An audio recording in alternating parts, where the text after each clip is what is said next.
Have you ever felt like you don't quite belong to this century? Like your heart beats in an ancient rhythm, one that others can't hear. You sit in silence while the world rushes past, chasing noise, trends, and validation. Yet you crave something deeper: truth, purpose, essence.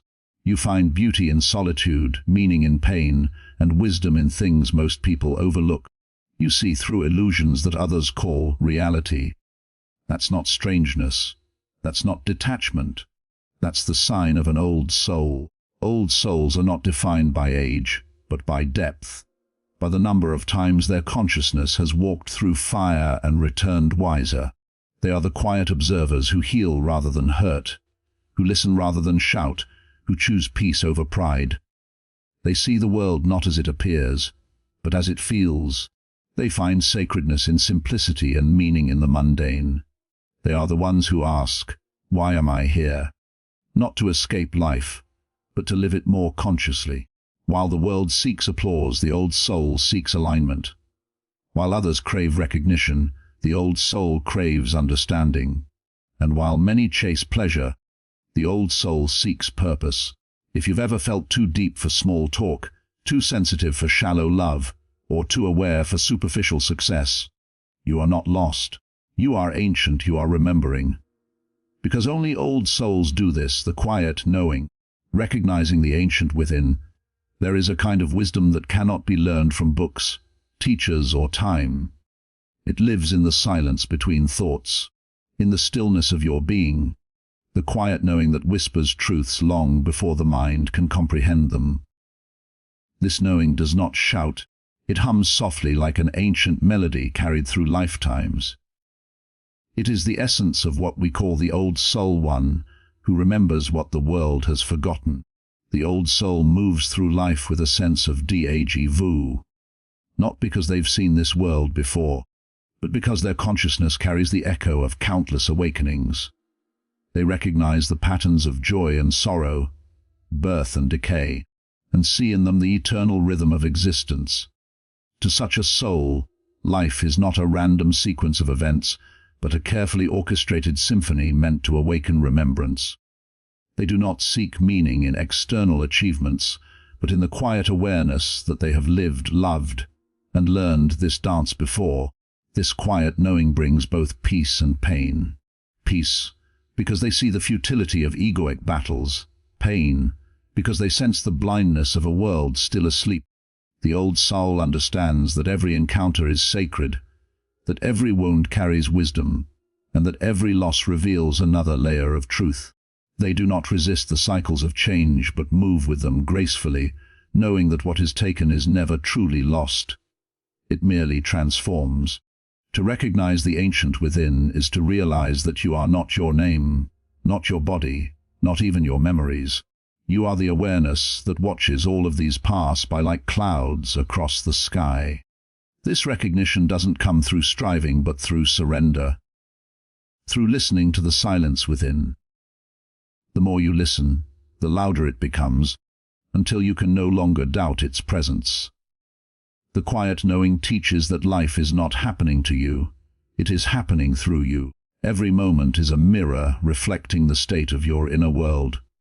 The old soul has learned to see that what appears as chaos is often divine order in disguise, that the universe speaks not in words but in symbols, synchronicities, and sensations. This awareness turns existence into a sacred dialogue. You stop asking, "Why is this happening?" and start asking, "What is this teaching me?" You stop seeking external validation because you are guided by an inner compass that never lies. You learn to trust the pauses, the stillness, the unseen unfolding. In that trust, life becomes less about controlling and more about aligning. You begin to walk not with fear, but with faith, not because you know where you're going, but because you remember that you have walked this path before. The quiet knowing is the soul's remembrance of its eternal nature. To recognize it is to awaken. To realize that what you have been seeking has always been within you, patiently waiting for your attention, whispering softly, "Welcome back." You have always known solitude as sanctuary, the power of inner retreat, There comes a moment in every old soul's journey when the noise of the world becomes unbearable, not because it is loud, but because it is empty. The constant chatter, the endless striving, the ceaseless chase for attention, all of it begins to feel like static against the still music of the inner world. It is then that the old soul withdraws, not out of isolation, but out of reverence. For to them, solitude is not loneliness, it is sanctuary. In solitude, the old soul returns to their natural state. Away from the demands and expectations of others, they can finally breathe, finally listen to the voice beneath the surface of things. Solitude is where they remember who they are without the masks they wear to belong. It is not an escape from life, but a deeper descent into it, an inner retreat where the noise dissolves and the soul can speak freely again. The old soul understands that to truly connect with others, one must first connect with the self. In this sacred stillness, they confront their own shadows, the fears, the wounds, the suppressed emotions that have long been buried under busyness. But instead of running from them, they welcome them. They sit with their pain like an old friend, knowing that healing is not found in avoidance but in acceptance. It is within this silence that the fragmented parts of the self begin to merge, forming wholeness out of what once felt broken. Solitude becomes a kind of spiritual alchemy, where sorrow transforms into wisdom and emptiness into peace. The power of solitude lies in its honesty. When there is no one to impress, no audience to perform for, you are faced only with truth. The truth of what you are, what you feel, and what you've become. It can be uncomfortable at first, even terrifying, to meet yourself without distraction. But for the old soul, that encounter is liberation.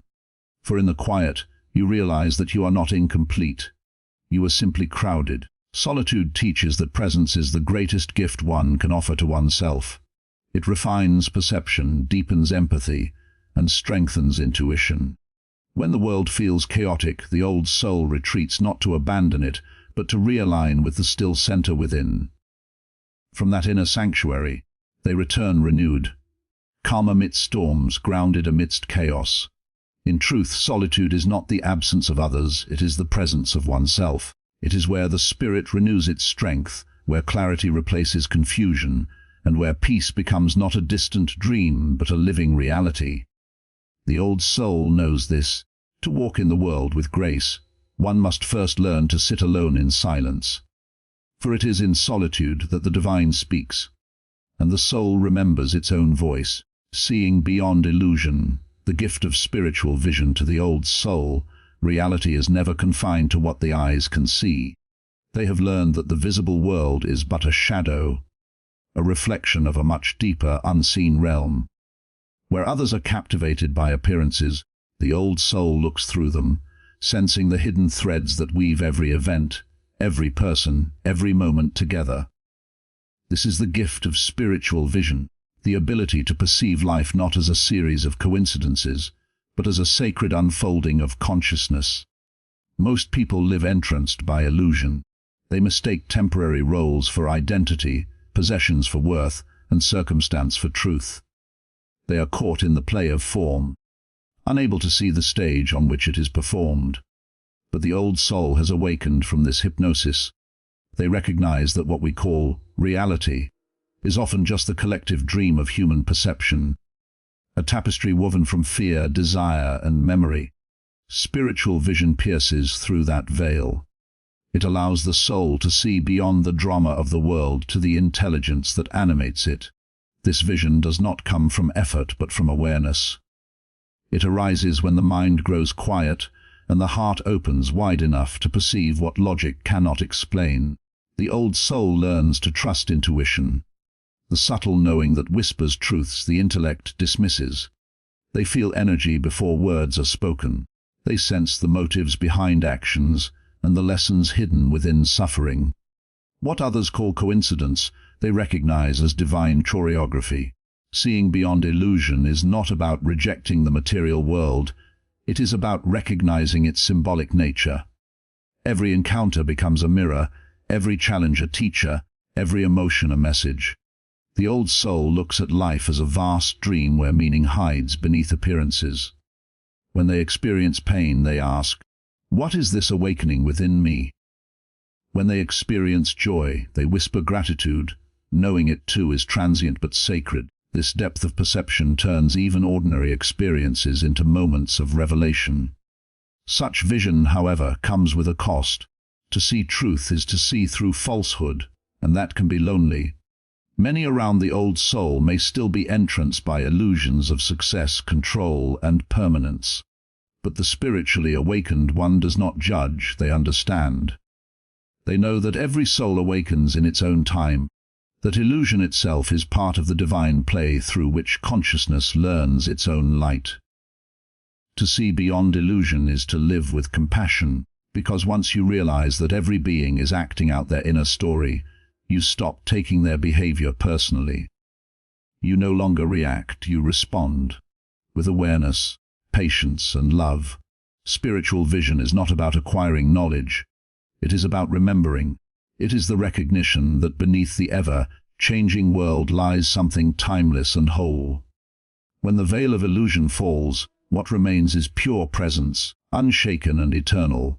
The old soul smiles not because they have escaped the world, but because they finally see it for what it truly is, a divine dream unfolding within the infinite mind of God. Depth over dramas. The old soul's emotional intelligence. The old soul does not dwell on the surface of emotions. They dive beneath them, into the hidden waters where truth resides. In a world addicted to reaction, performance, and noise, their calmness can seem almost mysterious. But that composure is not detachment, it is mastery. The old soul has learned that emotions are sacred messengers, not masters. They feel deeply, but they do not drown. They have cried enough lifetimes' worth of tears to know that every wave of feeling eventually returns to stillness. Emotional intelligence, for the old soul, is not about suppressing pain or chasing happiness. It is about understanding both as parts of a greater harmony. They have felt the extremes of human experience, the heights of love, the depths of despair, and through it all, they have discovered that no emotion is final. Everything passes, and what remains is awareness. They listen to their emotions as guides, asking not, "How do I get rid of this?" but, "What is this trying to teach me?" Through that inquiry, every feeling becomes a doorway to wisdom. While others react to life's turbulence with anger or fear, the old soul responds with reflection. They understand that the behavior of others often mirrors their own unhealed parts. Instead of judging, they observe. Instead of retaliating, they seek clarity, this ability to pause, to breathe in the space between stimulus and response, is their quiet superpower. It allows them to move through chaos with grace and to transform pain into understanding. Drama exhausts them, not because they are fragile, but because their spirit vibrates at a frequency where truth matters more than attention. They have no interest in gossip, conflict, or proving their worth. Their worth is rooted in being, not in approval. They choose conversations that nourish, relationships that grow, and silence that heals. To them, peace is more valuable than power. They have seen how easily ego turns emotion into spectacle, and they refuse to participate in that illusion. The old soul's emotional depth is not sentimental, it is sacred. They do not deny their feelings, they honor them with awareness. When grief comes, they let it speak. When joy arises, they let it sing. When anger visits, they meet it with honesty, not suppression. They have learned that to feel is not weakness but wisdom. True strength lies not in avoiding emotion, but in allowing it to move through you without losing yourself in its current. Through this depth, the old soul becomes a mirror for others. Their calm presence disarms defensiveness, their empathy melts resistance.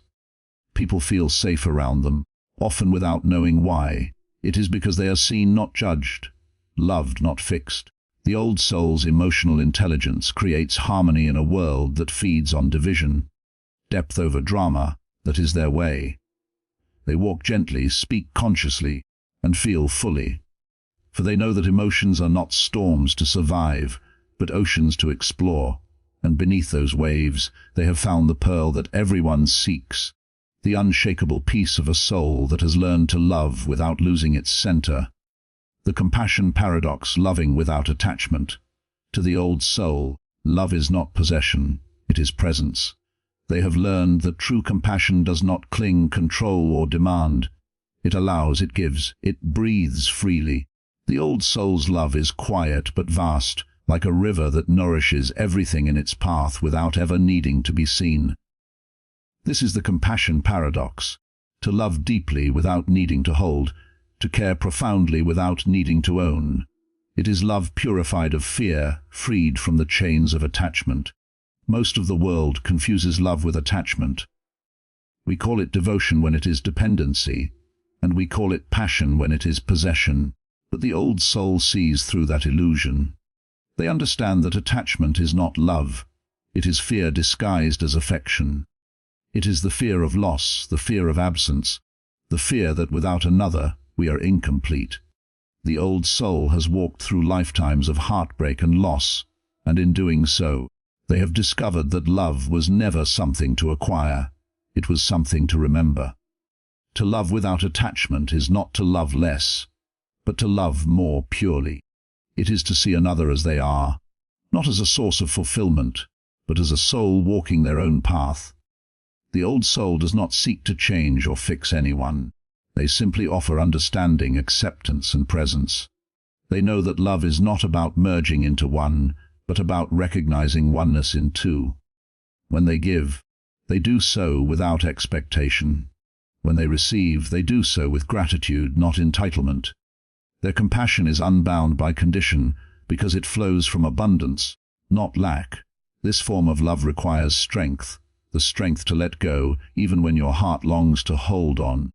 The old soul understands that love is not proven through attachment, but through trust in divine timing, trust in freedom, trust that connection does not require possession.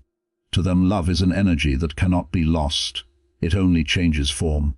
Even when relationships end, the essence of love remains, quietly expanding the heart's capacity for empathy. Their compassion extends beyond people. It reaches life itself. They feel for strangers, for animals, for the earth, for all that breathes and exists. But they also know when to step back. Compassion without boundaries becomes self-sacrifice, and the old soul has learned that draining oneself serves no one. To love wisely is to balance empathy with self-respect, care with clarity, giving with grounding. They can hold space for another's pain without absorbing it, because they understand that each soul must walk its own healing journey. In this paradox, the old soul becomes both tender and strong, open yet centered. Their love does not fade when distance appears, nor does it vanish when unreturned. It simply is, constant, patient, eternal. This is love as consciousness, love as truth, love as freedom. The old soul loves not because they need to, but because they are love itself, and in that realization attachment dissolves, leaving only the purest form of compassion, the kind that liberates both the lover and the loved. Walking between worlds, the balance of the seen and unseen, the old soul lives in two dimensions at once. One foot rests in the material world of form, sound, and movement, the world of responsibilities, relationships, and tangible experience. The other foot, however, is firmly planted in the realm of spirit, the invisible landscape of intuition, symbolism, and timeless truth. This dual existence is both their gift and their challenge. They walk between worlds, forever translating the language of the unseen into the actions of the seen, striving to live in harmony with both. For the old soul, the physical world is not an illusion to escape, but a canvas upon which the unseen paints its meaning. They perceive the divine patterns woven into ordinary events, a chance encounter that feels destined, a loss that conceals a hidden blessing, a dream that carries a message. To them, life is not random. It is orchestrated with purpose by a higher intelligence that the senses alone cannot grasp. They move through their days as participants in a sacred dialogue, aware that every external occurrence is a reflection of an internal state. Yet this awareness sets them apart. The world of form demands speed, certainty, and logic, while the unseen realm speaks in silence, patience, and paradox. The old soul must learn balance, to honor their mystical insights without neglecting the practicalities of life. They know that wisdom has no value if it cannot be lived. Thus, they integrate both realms, the spiritual and the human, the eternal and the temporal, the infinite and the fleeting. They pay bills and meditate. They dream deeply but remain grounded in action. Walking between worlds also requires discernment. The old soul feels energies others overlook. They sense moods in rooms, truths behind words, and destinies behind coincidences. But sensitivity without stability can become a burden. Through experience, they learn to anchor themselves, to feel deeply without becoming lost in the tides of energy that flow through them. They understand that to serve the light, they must first embody it, and that means bringing the unseen wisdom into tangible expression through compassion, creativity, and conscious living. The balance of the seen and unseen is not achieved by choosing one over the other, but by realizing they are reflections of the same source. The physical world is the shadow of spirit. Spirit is the heartbeat of matter. The old soul recognizes that heaven and earth are not separate. They coexist within the same breath. When they meditate, they ascend into stillness. When they serve, they bring that stillness into motion. Every act of kindness becomes a bridge between dimensions. To walk between worlds is to live as a translator of light in a realm that has forgotten its language. It is to remember the invisible even while living fully in the visible. The old soul becomes a living bridge, a reminder that the divine is not somewhere else but woven through everything we touch. In this balance, they find peace, knowing that to walk between worlds is not to belong to neither, but to serve as a witness to both, the silent messenger of eternity moving gracefully through the fleeting beauty of time. The return home, living as a conscious being in a sleeping world. There comes a point in the journey of every old soul when they realize that awakening is not a destination, but a return home to the truth of who they have always been. The world in its slumber chases illusions of success, status, and certainty, but the old soul no longer finds comfort in these dreams. They see that what most call life is often a trance, people moving, speaking, striving, yet unaware of the deeper current of consciousness flowing beneath it all. To live consciously in such a world is both a blessing and a burden, a quiet awakening amid the noise of a restless sleep. The old soul remembers what the world has forgotten, that being is more sacred than doing, and awareness is more powerful than achievement. Their home is not a place, but a state of being, a vibration of presence where nothing is missing, and nothing needs to be proved. They no longer look outward for belonging, because they have found it within themselves. Their consciousness is their refuge, their inner light the compass that guides them through the fog of the unconscious world. Living consciously does not mean escaping reality. It means engaging with it from a higher vantage point. The old soul sees through appearances but still honors them, understanding that even the asleep are divine in their dreaming. They do not judge or preach, instead they embody. Their life becomes their message. Every word, every gesture, every silence carries intention. They move through the world gently but powerfully, awake among the sleeping, luminous among the distracted. Yet this path can feel lonely. To be conscious in a world addicted to illusion is to walk with eyes open in a room full of dreamers. There is temptation to retreat entirely, to abandon the chaos and dwell only in the serenity of inner stillness. But the old soul knows that awakening is not for isolation. It is for service. They return home not to stay hidden in the light, but to carry it into the darkened places of human forgetfulness. Their presence itself becomes a lantern, silently reminding others of what they too have always been. The sleeping world will not always understand the awakened one. Some will mock their calmness, mistake their detachment for indifference, or fear the clarity they bring. Yet the old soul does not waver. They understand that consciousness does not seek approval, it simply is. It shines, it observes, it loves without condition. And through that unwavering stillness, it awakens others, not through persuasion, but through presence. To live as a conscious being in a sleeping world is to remember that home was never lost. It was merely forgotten. It is to walk through life knowing that every encounter, every challenge, and every moment is an invitation to remain awake. The old soul walks not ahead of others but beside them, patient, grounded, and luminous. For the true return home is not escape from the world, but the realization that the divine has always lived here, within us, waiting for us to awaken and remember our eternal belonging.